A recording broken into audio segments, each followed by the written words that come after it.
नमस्कार दोस्तों, एक बार फिर से YouTube के सोशल फेम 007 चैनल पर आप सभी लोगों का स्वागत है। और हम कर रहे हैं कंप्यूटर का बेसिक क्लास। इस क्लास में मैं पहले ही बेसिक कंप्यूटर कोर्स के बारे में आपको पहले बता चुका हूँ। हार्डवेयर की हमने बात कर ली, सॉफ्टवेयर की बात कर ली और कंप्यूटर के ऑपरेटिंग सिस्टम के बारे में भी हम ओवरव्यू पहले ले चुके हैं। तो चलिए दोस्तों, अब हम नेक्स्ट क्लास शुरू कर रहे हैं MS ऑफिस।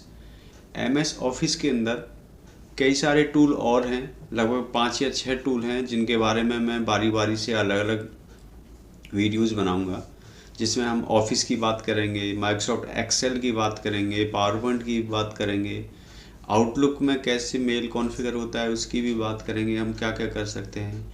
माइक्रोसॉफ्ट का जो एक्सेस डेटाबेस है उसमें डेटाबेस हम बना सकते हैं, उसकी भी बात करेंगे। और MS पब्लिशर एक इसका पार्ट है जिससे आप जर्नल्स और न्यूज़पेपर और कोई भी प्रिंटिंग प्रेस के लिए जो आपके फ्रंट पेज होते हैं वो आप बना सकते हैं, उसकी भी बात करेंगे।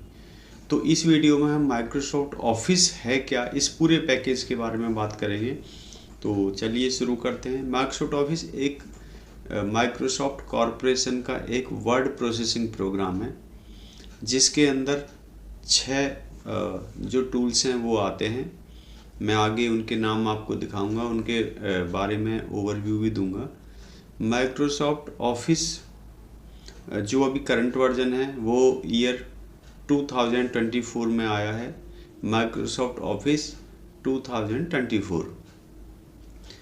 और ये जो जिसके जितने भी वर्जन्स हैं, ये माइक्रोसॉफ्ट की जो विंडोज़ आती है उसके अनुसार माइक्रोसॉफ्ट कंपनी ने उनको डेवलप किया है।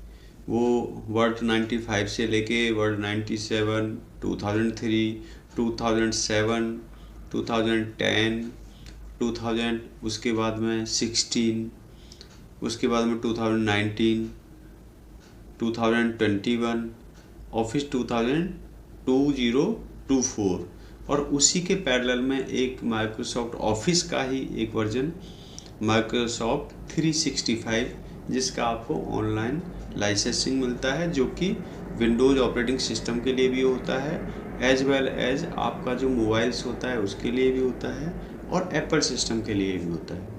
ये माइक्रोसॉफ्ट ऑफिस के अलग अलग वर्जन्स हैं। तो हम पैकेज की बात करेंगे। चलिए नेक्स्ट स्लाइड पे चलते हैं। माइक्रोसॉफ्ट ऑफिस ज़्यादा यूज होने वाला जो भी ऑफिस स्टाफ है, जो भी अभी ऑफिस में काम करते हैं, उनके लिए सबसे ज़्यादा यूज़फुल टूल है। और 80 to 95 office staff Microsoft office के सारे पैकेज को यूज करता है, जिसमें माइक्रोसॉफ्ट वर्ड नंबर 1 पे आता है, जिसका उपयोग सबसे ज़्यादा ऑफिसों में किया जाता है। चलिए आगे देखते हैं। मैंने जैसे बताया कि माइक्रोसॉफ्ट ऑफिस के अंदर जो टूल आते हैं, MS Office, Excel, PowerPoint, Outlook, MS Access, Publisher. और देखिए ये जो लास्ट वाले जो टूल्स हैं, ये पहले अप टू 2016 तक के जो माइक्रोसॉफ्ट ऑफिस के वर्जन थे उनके साथ ये फ्री आते थे। लेकिन जो भी अभी जो भी माइक्रोसॉफ्ट ऑफिस का जो प्रोग्राम है उसमें ये सिर्फ जो प्रोफेशनल वर्जन आते हैं, प्रोफेशनल वर्जन जो भी आता है ऑफिस का होम वर्जन आता है, प्रीमियम आता है, प्रोफेशनल आता है, प्रोफेशनल प्लस आता है, स्टैंडर्ड वर्जन आते हैं।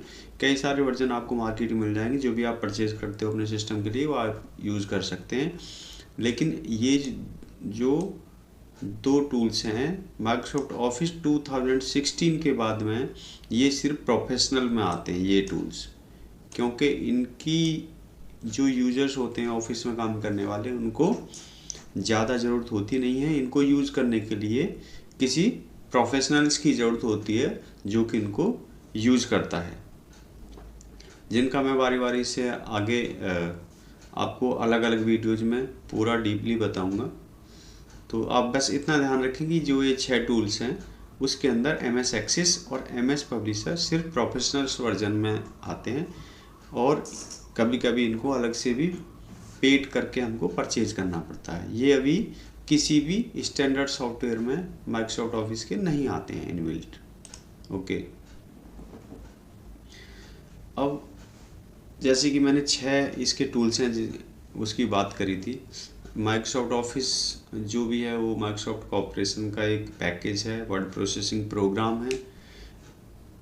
वर्ड के अंदर हम लेटर्स टाइप कर सकते हैं, उसके अंदर हम बहुत सारे पेजेस बना सकते हैं, उसके अंदर लिफाफे, लेटर्स और इमेजेस हम एंटर कर सकते हैं जो आपका MS वर्ड है। लेकिन ये सबसे ज़्यादा यूज होने वाला ऑफिस में ऐसा टूल्स है जिस पे जितना भी ऑफिस स्टाफ होता है, क्लरिकल स्टाफ होता है, वो इसको यूज़ करता है।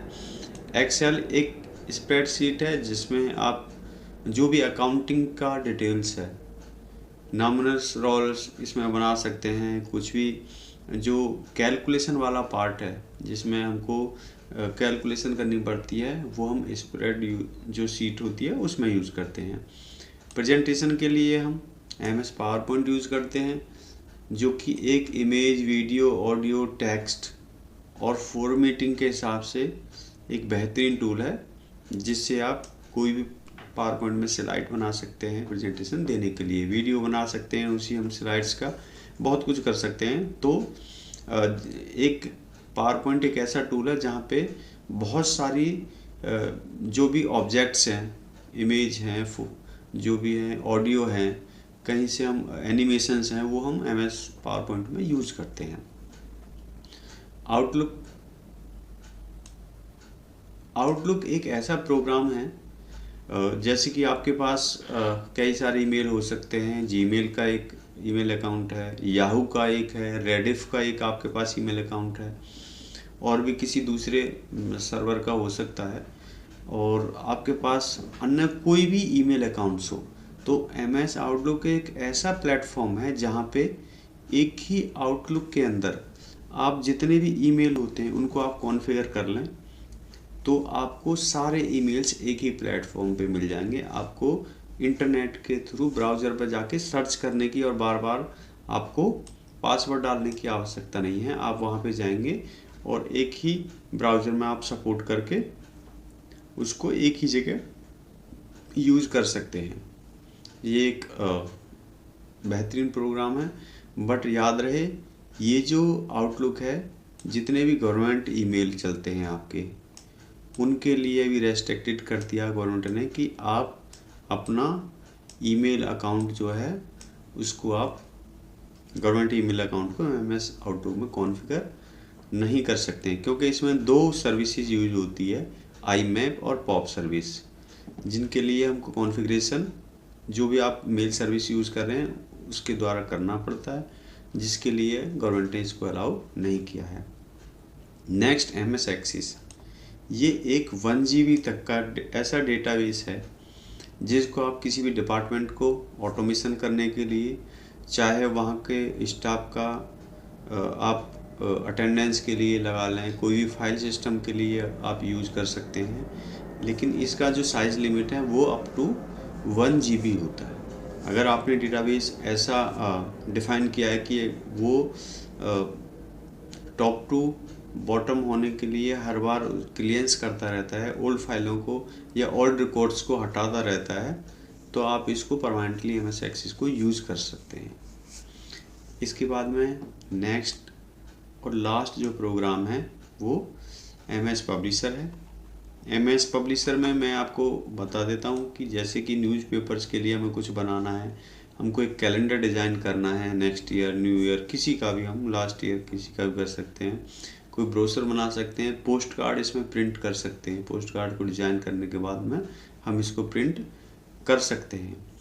अब ये सारे टूल्स सभी लोग यूज़ करते हैं, आपने ऑफिसों में देखा होगा, जो भी क्लरिकल स्टाफ होता है वो इसी को यूज़ करता है।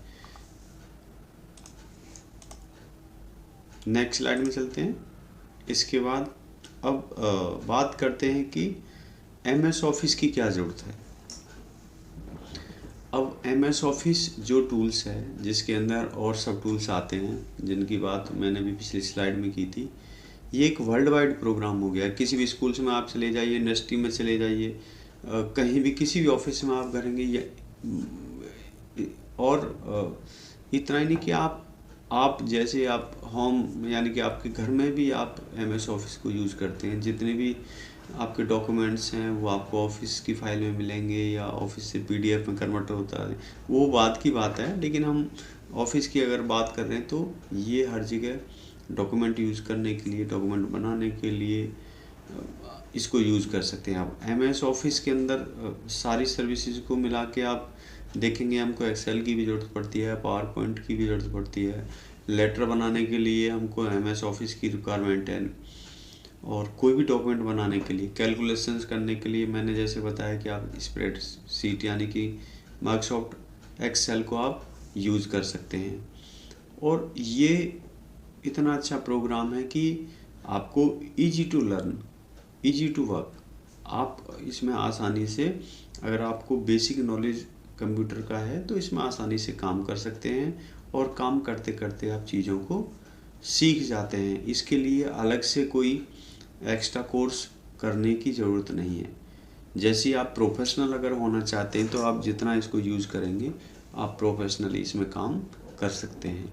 बारीकी से अगर काम करेंगे इसमें तो आपको करते करते आपको जानकारी मिलती रहेगी। उसके लिए आप ओवरव्यू अगर आपके पास है, बेसिक अगर आपके पास है, जो कि मैं MS ऑफिस का जो नेक्स्ट वीडियो होगा उसमें मैं जितने भी सब टूल्स इसमें हैं 6, सबको अलग अलग मैं वीडियो के माध्यम से सारे चीज़ों को क्लियर करूँगा। लेकिन हम ओवरव्यू कर लेते हैं कि इसमें भी क्या क्या इसका यूज है और इसकी क्या ज़रूरत है। जितने भी मल्टीटास्किंग होता है कि उसके लिए आप MS ऑफिस को यूज़ कर सकते हैं। सब चीज़ें ऑटोमेशन के हिसाब से मिल जाती हैं। कोई नॉर्मल है उसमें कैलकुलेशंस का आपने फॉर्मूला अगर लगा के रखा है एक्सेल की फाइल में तो आप सीधा आप चेंज करेंगे और उसको सेट करके रखेंगे, आप पहले से आप उसको बना के रख सकते हैं। इसके बहुत सारे यूज़फुल ऐसे बेनिफिट्स हैं जिनको आप यूज़ कर सकते हैं। MS वर्ड मैंने बता दिया कि वर्ड प्रोसेसिंग सॉफ्टवेयर है जिसको वर्ड कहते हैं, और इसके हिसाब से आप किसी भी डॉक्यूमेंट में आप टेबल बना सकते हैं, चार्ट बना सकते हैं, उस डॉक्यूमेंट में कोई भी लेटर फॉर्मेट बना सकते हैं। इसमें डिक्शनरी की आपको सुविधा मिल जाती है कि आप कोई भी वर्ड अगर गलत टाइप कर रहे हैं तो उसका जो डिक्शनरी का सजेशन इसमें मिल जाता है, ऑटो करेक्ट उसमें मिल जाता है। और उसी डॉक्यूमेंट का अगर आप प्रिंट लेना चाहते हैं तो उसी डॉक्यूमेंट को आप प्रिंट भी कर सकते हैं। ये सारी फैसिलिटी आपको वर्ड में मिलेगी। फीचर्स जो वर्ड के, देखिए मैंने कोई भी डॉक्यूमेंट बनाई है उसको कभी भी आप एडिट कीजिए, ईजिली तरीके से वो एडिट हो जाता है। और वर्ड के अंदर कुछ भी इमेज आप एंट्री कर सकते हैं, टेबल आप लगा सकते हैं। ये जो MS वर्ड है उसका फीचर्स है। MS वर्ड को मैं नेक्स्ट स्लाइड में डीपली उसको डिज़ाइन कैसे करते हैं, कैसे उसको प्रिंट करते हैं, टूल्स क्या क्या हैं उसमें, क्या क्या रिबन्स पे आपको ऊपर फॉर्मेटिंग टूल्स मिलते हैं, वो मैं आगे बात करूँगा। तो वर्ड का फीचर्स ये है, इसमें हम मेनली डॉक्यूमेंट्स बनाने के लिए यूज करते हैं। अब एक्सेल की बात करते हैं हम। एक्सेल जो मेनली प्रोग्राम डेवलप किया गया है ये कैलकुलेशन और मैथमेटिकल वर्क के लिए किया गया है। एक ही वर्कबुक में बहुत सारी वर्कशीट आप खोल सकते हैं और बहुत सारी वर्कशीट को आप आपस में लिंक करके डेटा को लिंक कर सकते हैं। और जितना भी आपका जो डेटा होता है वो नंबर, स्ट्रिंग और करेंसी के फॉर्मेट में आपका डिफाइन होता है। आप उसको भी अदर फॉर्मेट में आप चेंज कर सकते हैं। आप एक्सेल में देखिए कि जो कॉलम और रो की फैसिलिटी है उसके हिसाब से आप उसको ईजिली मैनेज कर सकते हैं। और सेल का जो भी एड्रेस होता है उसको आप क्लिक करने पर बिल्कुल सही तरीके से उसका, क्योंकि आपको फॉर्मूले में यूज़ करना है तो उसको आप इजीली तरीके से उसका रेफरेंस कहीं भी दूसरे रो के साथ या दूसरे सेल के साथ लिंक कर सकते हैं। इसमें जो डेटा है वो टेबुलर फॉर्म में स्टोर होता है। एक्सेल में आप कोई भी जो भी मैथमेटिकल ऑपरेशंस हैं उसको आप यहाँ पे अप्लाई कर सकते हो। बहुत ही अच्छा टूल है आपको कैलकुलेशन करने के लिए। और एक्सेल में जितना भी आपने जो मैथमेटिकल ऑपरेशंस किए हैं और उससे जो आउटपुट आया है उसको आप चार्ट में कन्वर्ट कर सकते हो। कई तरह के चार्ट आप बना सकते हो। चार्ट का ग्राफ आप चेंज कर सकते हो। ग्राफिकल जो आपका फॉर्मेट है वो भी इसमें कई सारे अवेलेबल हैं जो भी प्री डिफाइंड है। आप डाटा को सॉर्टिंग कर सकते हो, टैबलेट फॉर्म में प्रिंट कर सकते हो। और इसमें मैक्रोस एक ऑपरेशन है जिसको आप पहले डिफ़ाइन कर दोगे। और मैक्रोस यानी कि कुछ क्वेरीज इसमें आप पहले से डिफ़ाइन कर सकते हो जो कि ऑटोमेटिक रन होगी आपको अगर आपने इनपुट उनको दिया है। पावर पॉइंट, जैसा कि मैंने पहले भी आपको लास्ट स्लाइड में बताया था, जो इनिशियली स्लाइड थी, प्रेजेंटेशन देने के लिए आपको किसी चीज़ के लिए आपको डेमोन्स्ट्रेशन देना है, लेक्चर आपको किसी टॉपिक पे देना है, तो उसके लिए आप पावर पॉइंट में स्लाइड्स बना सकते हो। और उस जितनी भी स्लाइड हैं उसमें बहुत सारी चीज़ों को आप लिंक कर सकते हो। यहाँ पे आप अगर आपका कोई भी आइडिया है, थॉट है, उसके बारे में आप थॉरली उसको डिस्क्राइब कर सकते हो। इसकी पावर पॉइंट की जो सबसे बेहतरीन फैसिलिटी ये है कि आप इसके अंदर मल्टी टाइप ऑफ जो ऑब्जेक्ट्स हैं, ऑडियोज हैं, वेबसाइट का लिंक है, वीडियो है, इमेजेस है, इनको एक साथ एक ही स्लाइड पे आप शो कर सकते हो। और इस लिंक को लाइव आप क्लिक करके यूज कर सकते हो और लाइव ऑपरेशन भी आप MS पावर पॉइंट में कर सकते हो। पावर पॉइंट को कई तरीके से इसका यूज किया जाता है। ट्यूटोरियल्स इसमें बनाए जाते हैं, मैंने जैसे बताया स्लाइड शो इसमें होता है। और स्लाइड शो में आप एनिमेशन भी, आप किसी भी तरह का आप एनिमेशन आप डाल सकते हैं। कस्टमर एजुकेशन के लिए प्रोग्राम्स बनाए जाते हैं, ब्राउज़र से इसमें आप बना सकते हैं। प्रिंटिंग प्रेजेंटेशन है कि आपने जो भी प्रेजेंटेशन बनाया उसको प्रिंट कर सकते हैं। किसी प्रोजेक्ट का अगर आपको प्रेजेंटेशन करना है, उसको डीपली और थॉरली आपको किसी को समझाना है, तो उसको लिंक के साथ में और ऑब्जेक्ट के साथ में आप उसको प्रिंट कर सकते हैं या डिस्प्ले किसी के भी सामने कर सकते हैं। ये एक बहुत ही यूजफुल टूल है। और जितने भी ऑफिस हैं, जितने भी हमारे क्लरिकल स्टाफ होते हैं ऑफिसों में काम करने के लिए, वो इसका बेहतरीन उपयोग करते हैं। चलिए आउटलुक की बात करते हैं। आउटलुक में मैंने जैसे आपको बताया कि ये एक ऐसा प्लेटफॉर्म है मेनली जो एक किसके लिए बनाया गया है, ईमेल एप्लीकेशंस के लिए। किसके लिए बनाया गया है? ईमेल एप्लीकेशंस के लिए। यानी कि अगर मेरे पास दो या दो से ज़्यादा या एक से ज़्यादा भी ईमेल हो सकते हैं, उनको मैं एक ही प्लेटफॉर्म पे कॉन्फ़िगर कर सकता हूँ। वो अलग अलग सर्विसेज के हो सकते हैं, अलग अलग सर्वर्स के बने हुए हो सकते हैं। उनको मैं एक ही प्लेटफॉर्म पे मेल के रूप में एक ही विंडो में देख सकता हूँ। इसमें मुझे कैलेंडर की फैसिलिटी मिलती है, टास्क मैनेजर में डिफ़ाइन कर सकता हूँ डेट टाइम के हिसाब से। कॉन्टैक्ट मैनेजर इसमें एक होता है, आप जितने भी मेल आईडीज़ हैं और फ़ोन नंबर्स हैं या बर्थडे हैं, उनका आप कॉन्टैक्ट मैनेजर बना सकते हैं। नोट भी उसमें आप रख सकते हैं। ये एक ज़्यादा इसका यूज़ होता नहीं है, बट एक बेहतरीन आपको प्लेटफॉर्म मिलता है कि जितने भी मेल हैं उनको मैं एक ही प्लेटफॉर्म पर अगर एक्सेस करना चाहता हूँ तो मैं MS आउटलुक का इस्तेमाल करूँगा। फिर से मैं एक बता देता हूँ, याद रहे, जितने भी गवर्नमेंट ईमेल आईडीज हैं, गवर्नमेंट ने उनको आउटलुक में कॉन्फ़िगर करने के लिए डिनाई कर दिया है। वो सर्विस आउटलुक के लिए नहीं देते हैं, क्योंकि इसमें दो सर्विस यूज होती हैं, IMAP और POP। ये दो प्रोटोकॉल्स हैं जो इसमें यूज होते हैं, जो कि गवर्नमेंट जितने भी ईमेल्स हैं उन्होंने इसको स्टॉप कर दिया है, ताकि इसको आप MS आउटलुक पे गवर्नमेंट ईमेल को ना यूज़ कर सको। उसका रीज़न ये है कि अगर इसको मैं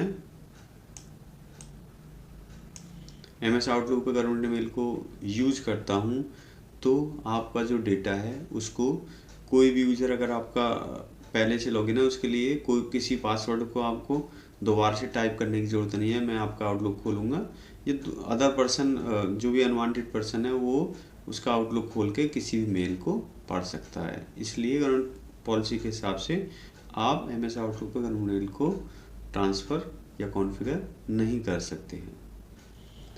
देखिए लास्ट जो हमारा एक मेन है MS एक्सिस, ये एक डेटाबेस है। डेटाबेस इसका जो साइज़ है, यानी कि अगर हम कोई डेटाबेस अपने ऑर्गेनाइजेशन में, अपने डिपार्टमेंट में, इनफैक्ट अपने घर में भी अगर कोई हम डेटाबेस बनाना चाहते हैं तो उसके लिए MS एक्सिस का आप इजीली आप डेटाबेस बना सकते हैं अगर आपको आता है। ये एक नॉर्मल यूज़र के लिए बनाना थोड़ा मुश्किल होगा, लेकिन अगर वो चाहे तो थोड़ा सा इनिशियली इसका नॉलेज लेके इसको बना सकता है।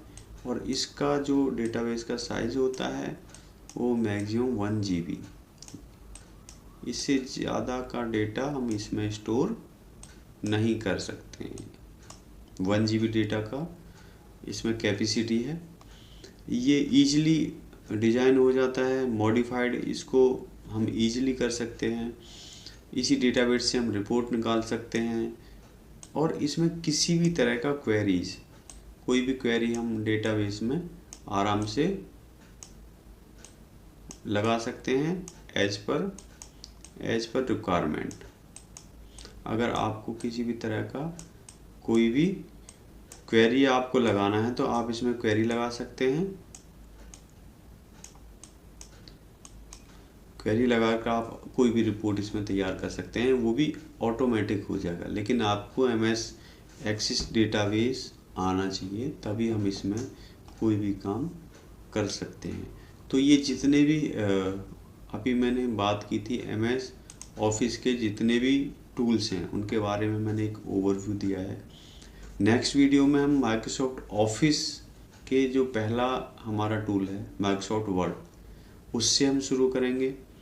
इस वीडियो में ओवरव्यू में बस इतना ही। नेक्स्ट वीडियो में मैं आपको मिलूँगा माइक्रोसॉफ्ट वर्ड के साथ, जिसमें मैं माइक्रोसॉफ्ट वर्ड को डीपली टूल के बारे में जितनी भी फैसिलिटीज़ हैं उनको कैसे यूज़ करना है उसके बारे में बताऊँगा। इस वीडियो में इतना ही। वीडियो देखने के लिए थैंक यू। इस वीडियो को लाइक और सब्सक्राइब चैनल को ज़रूर कर देना, और जो भी ऑफिस या किसी भी अन्य तरह का कोई कंप्यूटर से रिलेटेड कोई भी वीडियो बनवाना चाहते हैं तो मुझे कमेंट में लिखेंगे तो मैं ज़रूर बनाऊंगा। Thank you, bye bye.